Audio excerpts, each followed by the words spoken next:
मोदक म्हणजे जिव्हाळ्याचा विषय। उकडीच्या मोदकाचं पीठ भागवण्यासाठी एका कढईत 2 छोटी वाटी पाणी गरम झाल्यावर त्यात मीठ आणि तूप घाला। 2 छोटे वाटी सुवासिक मोदक पीठ उकळत्या पाण्यात घालून अशा प्रकारे भागवून घ्या आणि थोड्या वेळ झाकून ठेवा। नंतर एका पॅन मध्ये तूप घ्यायचं, त्यात 1 मोठी वाटी खोबरं आणि पाऊण वाटी गूळ घालून मिश्रण परतवून घ्यायचं। त्यात ड्रायफ्रूट, वेलची पूड आणि खसखस घालून मिश्रण असे होईपर्यंत एकजीव करून घ्या। सारण असे सुटसुटीत दिसायला लागले की आपले सारण तयार आहे। भागवून घेतलेलं पीठ छान मळून घेऊया आणि अशा प्रकारे पात्या बनवून त्यात सारण घालून तुमच्या मोदकाला आकार द्या। मोदकाला आकार देणं हा एक सरावाचा भाग आहे। तुम्ही साच्याचा वापर सुद्धा करू शकता।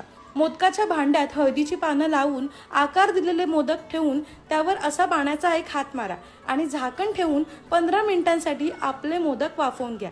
आणि अशा प्रकारे आपल्या लाडक्या बाप्पाचे उकडीचे मोदक नैवेद्यासाठी तयार आहेत।